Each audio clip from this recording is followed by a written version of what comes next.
Unsure of your dream? Study abroad destination? Clear your doubts. Videsh Consult. Call 9676502888.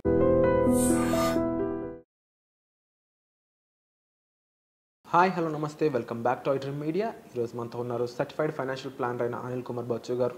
సార్తో మాట్లాడదాం. ముఖ్యంగా gold అనేది ₹1,00,000 mark దాటే ఛాన్సెస్ ఉన్నాయంటున్నారు అనలిస్ట్లో. అదేంటో తెలుసుకుందాం.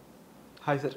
హలో సార్, ఒకసారి గోల్డ్ రేట్ చూసుకున్నట్లయితే రైట్ నౌ టుడే 2 ఏప్రిల్ 2025న 22 క్యారెట్స్ గోల్డ్ పర్ గ్రామ్ వచ్చేసి ₹8,510. 24 క్యారెట్స్ గోల్డ్ అయితే ₹9,284 పర్ గ్రామ్ ఉండడం జరిగింది. అయితే ఈ 24 క్యారెట్స్ ప్యూర్ గోల్డ్ అంటూ ఉంటారు.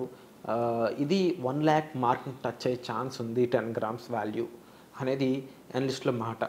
ఇలా జరగడానికి చాలా స్కోప్ ఉంది. ఒకప్పుడు మార్కెట్ ఫాల్ అయితే గోల్డ్ పెరిగేది. ఈసారి అలా కాకుండా మార్కెట్ పెరుగుతుంటే గోల్డ్ కూడా సైమల్టేనియస్గా పెరుగుతుంది. సో ఏం జరుగుతుంది అసలు మార్కెట్లో? మీరు అన్నట్టు కరెక్ట్. గోల్డ్ జనరల్గా ఆపోజిట్, ఇట్స్ ఈక్విటీ మార్కెట్స్కి అగెనిస్ట్గా యూజువల్లీ పనిచేస్తూ ఉంటుంది.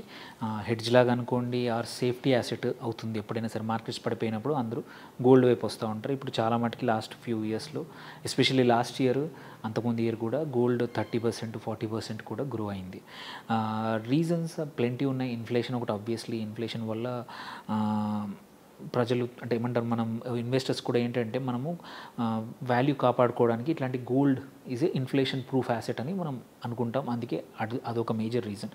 అక్రాస్ ద వరల్డ్ ఇన్ఫ్లేషన్కి అగెనిస్ట్గా గోల్డ్ చాలామంది ఇన్వెస్ట్ చేస్తూ ఉన్నారు. అండ్ ఆల్సో జియోపొలిటికల్ టెన్షన్స్ కూడా చూసుకుంటే, రష్యాది యుక్రెయిన్ వార్ కావచ్చు, ఇక్కడ ఇజ్రాయెల్ అండ్ యుద్ధమే కావచ్చు, అమెరికాలో చేంజ్ అయిన వీటి టెన్షన్స్ వల్ల కూడా ఏంటంటే మార్కెట్స్ నుంచి, ఈక్విటీ మార్కెట్స్ నుంచి, డెట్ మార్కెట్స్ నుంచి గోల్డ్ వైపు చాలా క్యాపిటల్ అనేది షిఫ్ట్ అయింది. అదొక మేజర్ కారణం last year especially. And still ఇంకా అట్లాంటి పరిస్థితులు పోలేదు. ఇంకా ఈ ఉక్రెయిన్ రష్యా వార్ ఇంకా ఆగలేదు. ఇంకా అన్సర్టెనిటీస్ ఉన్నాయి. సో అలాంటప్పుడు ఇంకా కొన్ని రోజులు గోల్డ్ ర్యాలీ ఉండబోయే అవకాశాలు చాలా ఎక్కువగా ఉన్నాయి. అండ్ ఇంకొకటి ఎకనామిక్ అన్సర్టెనిటీ, ఎస్పెషల్లీ ఇట్లాంటి కన్సిడరేషన్ వల్ల, ఇప్పుడు కరెంట్లీ కొత్తగా వచ్చిన ట్రంప్ టారిఫ్స్ వల్ల కానీ, సో మార్కెట్ డైనమిక్స్ ఎటువైపు వెళ్తాయో తెలియదు. అండ్ ఇంకొక మేజర్ రీజన్ కూడా, చైనాలో లాస్ట్ 6 monthsలో మార్కెట్స్ బాగానే పర్ఫామ్ చేసినాయి అనిపించినా, అక్కడ ఏంటంటే రియల్ ఎస్టేట్ బబుల్ చాలా పెద్ద క్రియేట్ అయ్యి హ్యూజ్ యాసెట్స్ అమ్ముడుపోకుండా అట్లా ఉన్నాయన్నమాట. సో అందుకే వేరే ఇండస్ట్రీస్ కానీ, వేరే సైడ్ రియల్ ఎస్టేట్ కానీ, ఈక్విటీ మార్కెట్ పర్ఫామ్ చేయట్లేదు. కాబట్టి ఎవరైతే ఇన్వెస్టర్స్ ఉన్నారో గోల్డ్ వైపు మొగ్గు చూపుతూ ఉండడం one of the major reasons. Price పెరగచ్చు ఇంకా కూడా.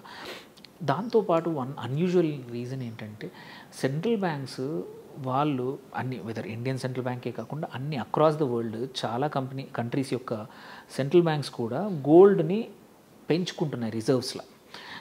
ఈవెన్ మన ఆర్బీఐ కూడా పెంచేసుకుంది. ఆర్బీఐ అయితే యాక్చువల్లీ ఏకంగా మన రిజర్వ్స్ ఏవైతే ఈసీబీ ఇంగ్లాండ్ సెంట్రల్ బ్యాంక్ దగ్గర ఉన్నాయి అవి కూడా తెచ్చేసింది. సో ఎందుకంటే సేఫ్టీ యాసెటే అనుకోండి. సో అన్ని సెంట్రల్ బ్యాంకులు చాలా పెంచేసాయి. దానివల్ల కూడా డిమాండ్ పెరిగిపోయింది అనమాట గోల్డ్కి. దానివల్ల ప్రైజెస్ పెరిగిపోయింది.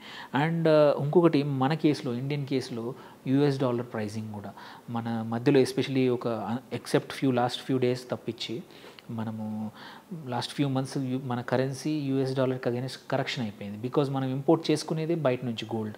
సో అలాంటప్పుడు ప్రైజింగ్ ఆబ్వియస్లీ ఈ రేటు డిఫరెన్స్ వల్ల, ఎక్స్చేంజ్ రేట్ డిఫరెన్స్ వల్ల కూడా, కరెన్సీ వల్ల, రేట్ డిప్రిసియేషన్ వల్ల కూడా గోల్డ్ ప్రైస్ మన ఇండియన్ మార్కెట్లో ఎక్కువగా ఉండింది అనమాట.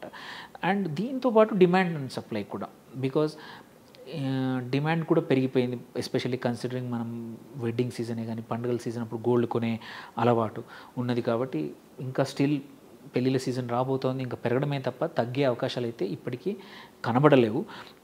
అండ్ ఆల్సో ఇంకొకటి ఏంటంటే, ఇప్పుడు గోయింగ్ ఫార్వర్డ్ మన సెంట్రల్ బ్యాంకే కాదు, ఒక నెక్స్ట్ 2-3 years మాత్రం లోవర్ ఇంట్రెస్ట్ రేట్స్ మళ్ళీ బూస్ట్ చేయడానికి, ఎకనామిక్ గ్రోత్ బూస్ట్ చేయడానికి most of the central banks యూఎస్లోనే కాదు అన్ని చోట్ల ఇంట్రెస్ట్ రేట్స్ తగ్గించే అవకాశాలు ఉన్నాయి. అలాంటప్పుడు చాలామంది గోల్డ్ వైపు ఇంకా ఎక్కువ మట్టుకు వచ్చే అవకాశాలు ఉన్నాయన్నమాట. సో గోల్డ్ పెరగచ్చు ఇంకెక్కువగా.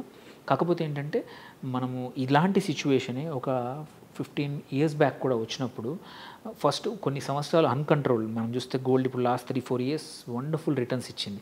బట్ ఆ తర్వాత ఒక 10 years 8 to 10 years స్టేబుల్ ఒకటే రేంజ్లో గోల్డ్ ఉండింది. సేమ్ ఇంకొక 1 to 2 years వరకు ఇలా పెరిగి ఆ తర్వాత ఒక 10-12 సంవత్సరాలు స్టేబుల్ అయిపోయే అవకాశాలు ఉన్నాయనే భయాలు మాత్రం ఉన్నాయి.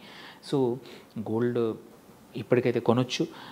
కాకపోతే ఫిజికల్ గోల్డ్ కాకపోయినా ఆల్టర్నేటివ్స్ చాలా ఉన్నాయి. డిజిటల్ గోల్డ్ ఉంది, ఈటీఎఫ్స్ ఉన్నాయి. సో వాటిలో మంచి ఈజీగా మనం లిక్విడిటీ ఉన్న వాటికి ఏవైనా సరే ఇన్స్టెడ్ ఆఫ్ ఫిజికల్ గోల్డ్ పెట్టుకునే కన్నా కూడా ఇట్లాంటి ఫైనాన్షియల్ గోల్డ్ పెట్టుకుంటే ఇన్వెస్ట్మెంట్ చేసి మంచి రిటర్న్స్ పొందే అవకాశాలు ఇంకా ఉన్నాయి. మనం అనుకున్న ₹1,00,000 దాటచ్చు. ఇప్పుడు మనం ఇంటర్నేషనల్ మార్కెట్లో $3,000 per ounce $3,000 per ounce trade అవుతూ ఉంది. అది ఈజీగా ఈ సంవత్సరమే 3,300 నుంచి 3,400 మధ్యలో ట్రేడ్ అయ్యే అవకాశాలు, అంటే ఇంకొక 10% కూడా పెరిగే అవకాశం, అంటే 90 నుంచి ఈజీగా 1,00,000 దాటే అవకాశం ఉందని ఒక్కటే కదా మల్టిపుల్, అంటే కన్సెన్సస్ ఎక్కువగా ఉందన్నమాట. పెరిగే అవకాశం అనేది అంటే తగ్గే అవకాశం చాలా తక్కువ ఉందని అందరూ అంటున్నారు. సో కన్సెన్సస్ ఎక్కువ ఉంది కాబట్టి హై ఛాన్స్ ఉందన్నమాట గోల్డ్ ₹1,00,000 ఈ సంవత్సరమే దాటొచ్చు. సో బట్ ఎప్పుడైనా మళ్ళీ ఆ ప్రైస్ ఫాల్ అయ్యే ఛాన్సెస్ ఉన్నాయంటారా, అంటే అక్కడ స్టేబుల్గా ఉండే ఛాన్సెస్ ఉన్నాయంటారా? మోస్ట్ ప్రాబబ్లీ ఏంటంటే ఈ ప్రైజింగ్కి వచ్చాక ఒక 1 to 2 years ఇదే రేంజ్లో, అంటే 80 నుంచి 1,00,000 రేంజ్లోనే ఆర్ 110 మ్యాక్సిమం ఈ రేంజ్లోనే కొన్ని సంవత్సరాలు ఉండే అవకాశాలు ఉన్నాయి.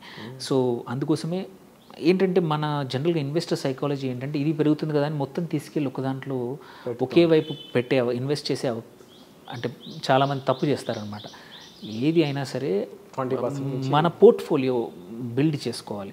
పోర్ట్ఫోలియో అన్నీ ఉండాలి. రియల్ ఎస్టేట్ పోర్ట్ఫోలియో ఉండాలి, ఈక్విటీస్ ఉండాలి, గోల్డ్ ఉండాలి, ఎఫ్డీస్ ఉండాలి.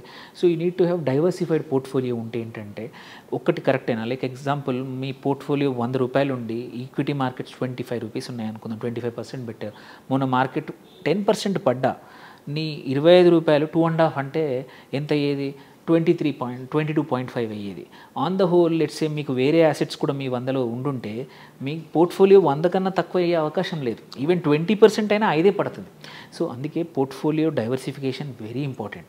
ఎవరు ఎంత చెప్పినా, ఒక యాసెట్ ఎక్కువ పెరుగుతుందని చెప్పినా, ఒక యాసెట్ తగ్గుతుందని చెప్పినా కానీ ఎప్పుడు కూడా స్టేబుల్గా ఒక మనం పోర్ట్ఫోలియో బిల్డ్ చేసుకున్నప్పుడు డైవర్సిఫైడ్ ఉంటే ఏంటంటే గ్రోత్ ఉంటుంది, ఎట్ ద సేమ్ టైం పడిపోయినప్పుడు ఎస్పెషల్లీ మన పోర్ట్ఫోలియో నెగిటివ్లో ఎక్కువగా చూడమన్నమాట. True sir. అండ్ విన్నారు కదండి, డెఫినెట్లీ అసెట్ అలొకేషన్ అనేది చాలా ఇంపార్టెంట్. సో ఏ అసెట్కి ఎంతవరకు ఇవ్వాలి, ఏ అసెట్స్లో ఇన్వెస్ట్ చేయాలి, ఏ అసెట్స్కి ఆల్టర్నేటివ్స్ ఏమున్నాయి, ఇలాంటివి ఈ విషయాలన్నీ ఒక certified financial planner reach out అయితే మీకు సరిగ్గా ఎక్స్ప్లెయిన్ చేస్తారు. So as a certified financial ప్లానర్గా మీరు సార్ని కూడా అప్రోచ్ అవ్వచ్చు. సో వచ్చే ఎపిసోడ్లో మళ్ళీ కలుద్దాం. Thank you so much sir. Thank you అండి.